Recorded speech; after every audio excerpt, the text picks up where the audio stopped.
So for today, I want to have this conversation about not losing focus. Let me start off by asking a question to the room. Does in history of mankind, history of the world, right? How many people do you guys have known to have walked on water? Peter knew the power that Jesus had, right? Because once the disciples saw this figure walking on water, and he said that he was Jesus. Peter was like, well, if it's you, like I know the power you have, like I know all you have to do is tell me to come and I can come, right? So he was like, if this really you, like tell me to come to do what you doing. I want to do this because I can know if I can do what you doing, then it's really you. I imagine like Peter realized what he was doing. I was like, bro, I walking on water right now. Like what the hell is going on, right? And then in that split second, he started to realize like where he was, right? He was on the water in the middle of this storm, all of this stuff going on. And that's when like he started to lose focus on Jesus, right? Lose focus on the word that he was given, and started to focus on his environment and things that was happening around him, and got distracted and started to sink.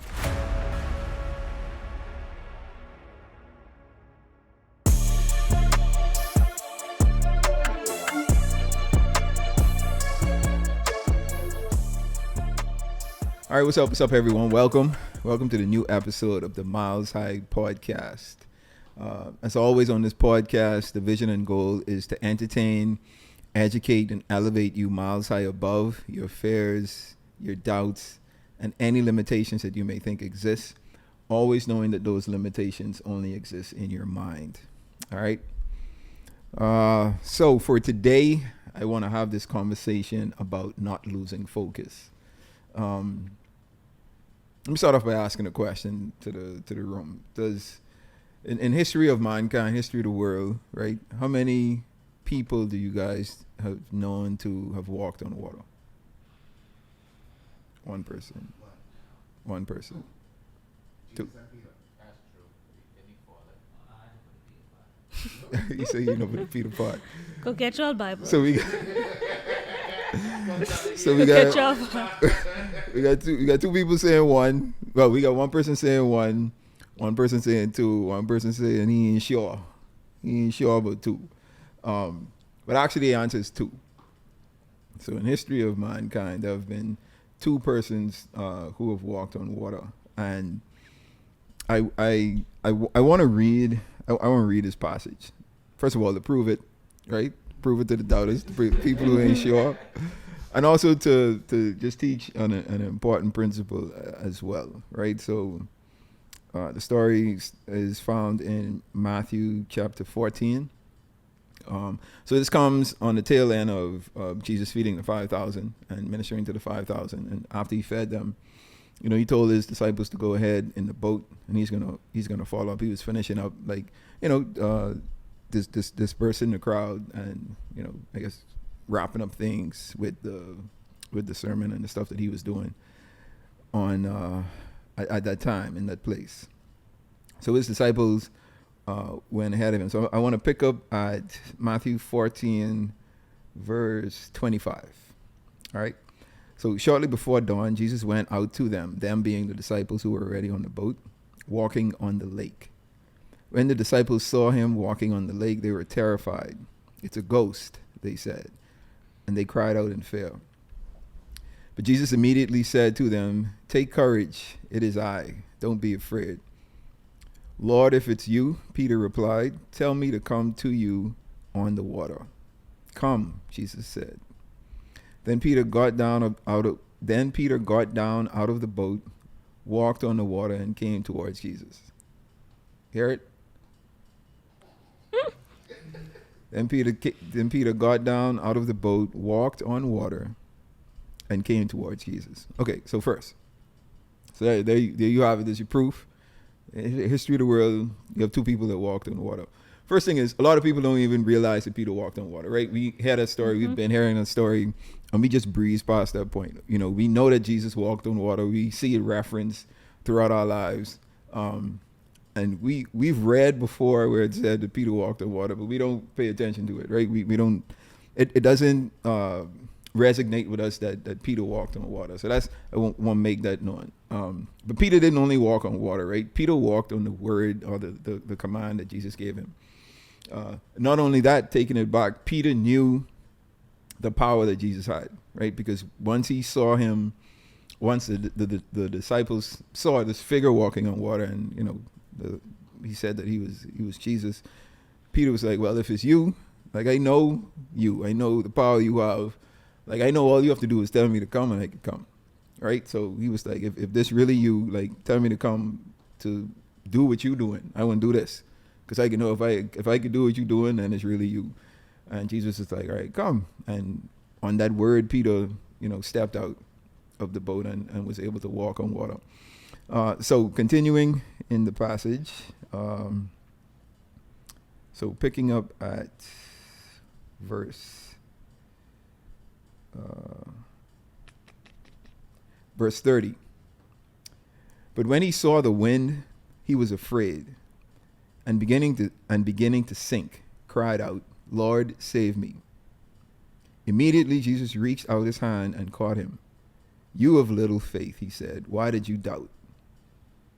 And when they climbed into the boat, the wind died down. Then those who were in the boat worshipped him, saying, truly, you are the Son of God.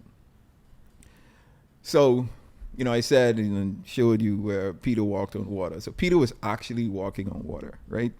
And, in the process of walking on water, I imagine, like, Peter realized what he was doing. I was like, bro, I walking on water right now. Like, what the hell is going on, right? And then in that split second, he started to realize, like, where he was, right? He was on the water in the middle of this storm, all of this stuff going on. And that's when, like, he started to lose focus on Jesus, right? Lose focus on the word that he was given, and started to focus on his environment and things that was happening around him, and got distracted and started to sink.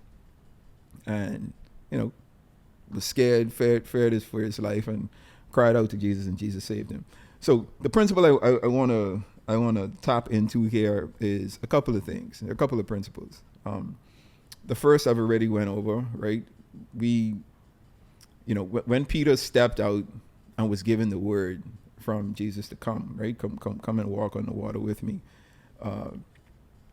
That's stepping out on faith, right? Once you step out on faith and you step out on a word that you have been given, like, you're able to do miraculous things, right? Things that you can't even fathom. And in that process, right, you're very likely to get distracted because of your excitement, because of your shock, because of the shock of those around you and the reaction of those around you. Like, you just start to lose focus. And in losing focus, right, it causes us to sink. It causes us to not be able to do the things or to do the miraculous things that we have been doing. So in not losing focus, my challenge to everyone today is to remain focused on not only God and the figure that's standing in front of us, guiding us, right, or calling to us, but remain focused on the word that we are given. A lot of us have these visions that we have received, have been given a word, where God told us that he wants us to do something, or that he is going to do something using us, or, like, a mixture of any of those. Walk out on that word. Focus on that word. Don't pay attention to, like, what's going on in your environment, what's going on in your surroundings. Don't worry about the doubters, right? Because I think, sometimes when we are in a group, right, and you look at the disciples, and in that particular story, like, Peter was the only disciple to step out. Peter was the only disciple to even acknowledge that, man, if you are Jesus, or if you are who you say you are, you could tell me to do whatever, and I'll be able to do it. Like, I'm certain that if a number of the disciples had said that, or had asked Jesus to tell them to come, like, it would have been more than two people who would have walked on water, but it was only Peter. So sometimes we have to be, or we are, like the only individuals who are able or capable of stepping out on faith because of what we believe and the word that we know, right? That's the first thing. So we're gonna look different. We're gonna look awkward. We're gonna look weird. We're gonna look, a bit not like those who are around us, right? And sometimes we allow their doubt and the words that they tell us to cause us to lose focus off the word that we were given from God. And, that's the focus that we should have. That's the only place our focus should be. Because whenever and if ever we lose focus on that thing, like that's when things start going bad for us. That's when we start sinking. And it's very easy for us to start sinking, right? As long as we're focused on God, like things just happen the way that they should. Things work out the way that we want them to work out. Like like I said, we're able to do miraculous things that no one else has ever done, things that no one else is ever capable of doing.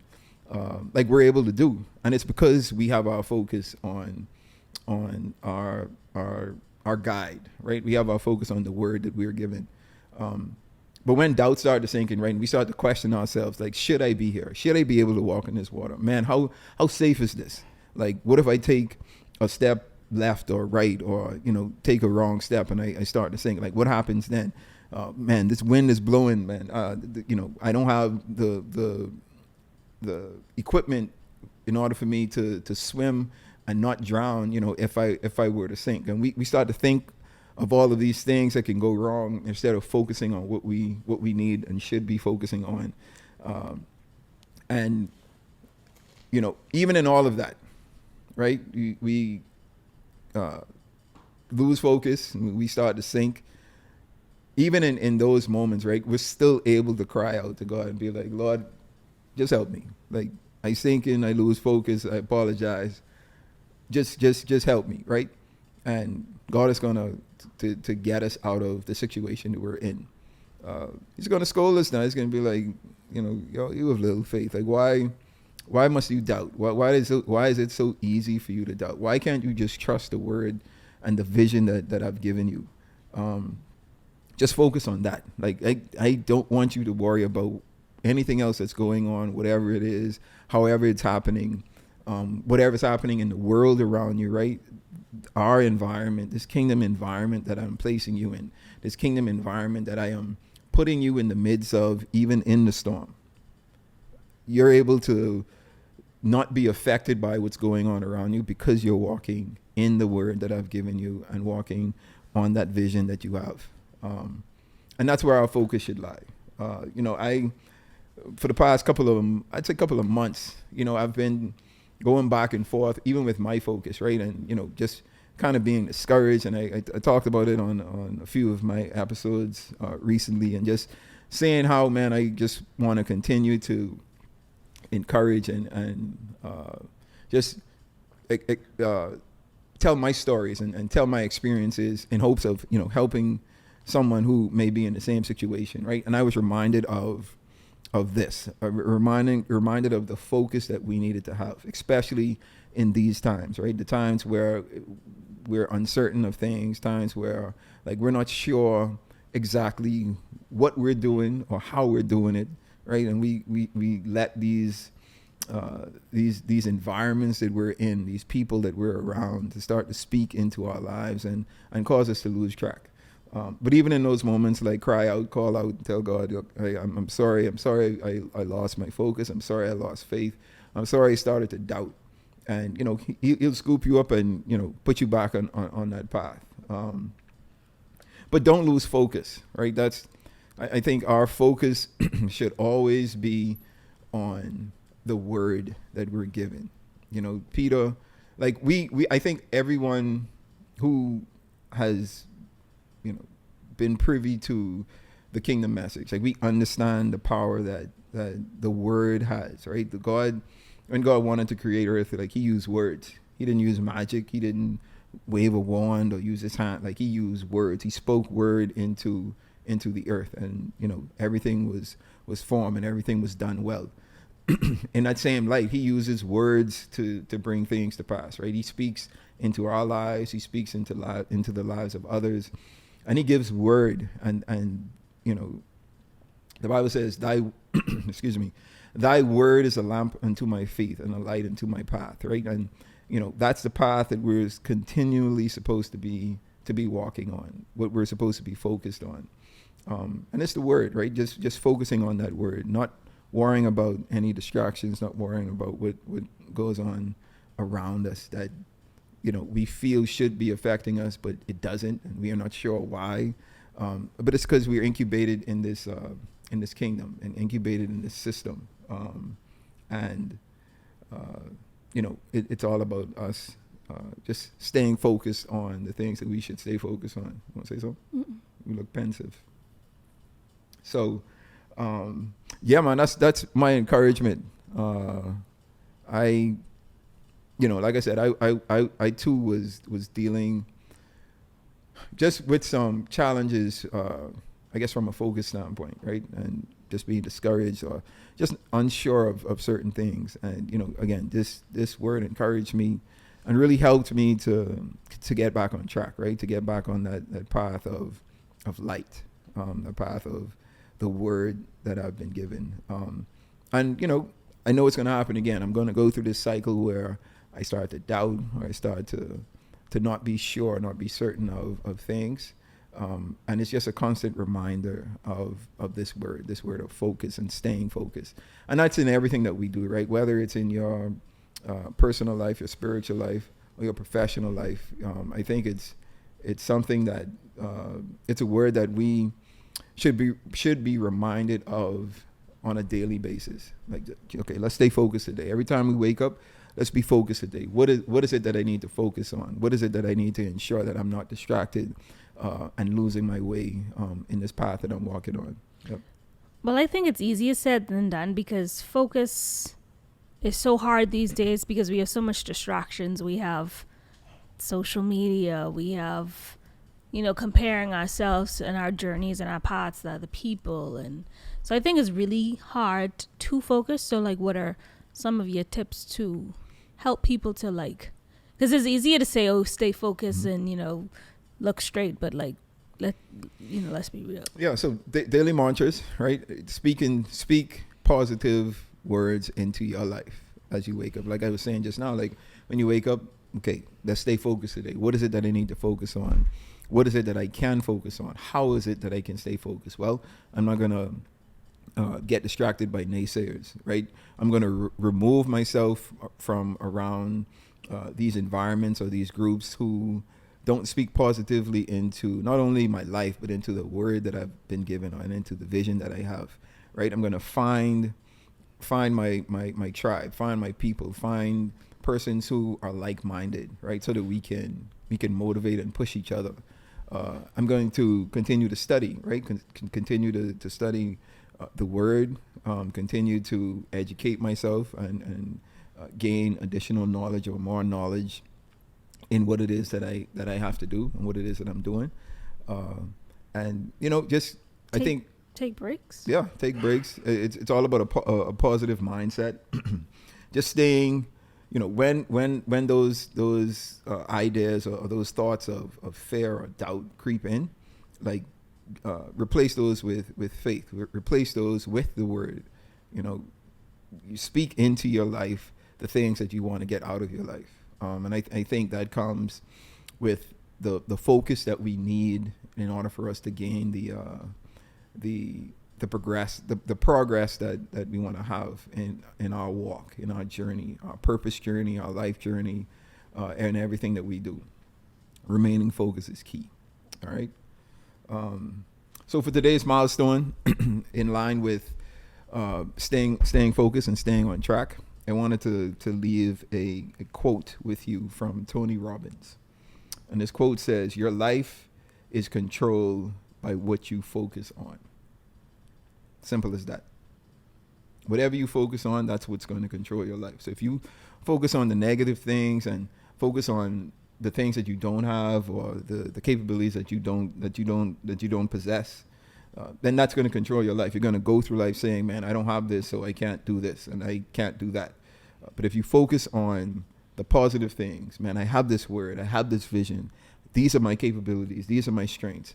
I have a network of individuals who can help me and assist me in the things that I need to do. If those are the things that we are focusing on, that you are focusing on, then chances are you're going to be successful in all that you do because you're focusing on the right things. All right. So your life is controlled by what you focus on. All right. So I just wanted to encourage you today. Let's stay focused. Just remain focused on the word that we have been given, the vision that we have been given for our lives. Let's stay on track. Let's accept the times where it's hard for us to stay on track, and we start to get distracted or start to get unmotivated. Like Cherie suggested, take some breaks. Take some time off to refocus, right? But get back on track, get back focused, because these are the things. Or that is the thing. Remaining focused is the thing that is going to ensure that what is around us, what's going on around us, doesn't affect us, right? Because we're focused on something else, right? It's like the horse in a horse race who has the blinders on, right? They're not worried about what's going on in their lane. They're only able to focus on the lane that they're in, right? And that's the kind of vision, that's the kind of sight that we need, when we're on our journey. All right. So I just wanted to encourage you today. As always, the vision and goal of this pod is to entertain, educate, and elevate you miles high above your fears, your doubts, and any limitations that you may think exist. Always knowing that those limitations only exist in your mind. All right. Until next time, you guys stay blessed.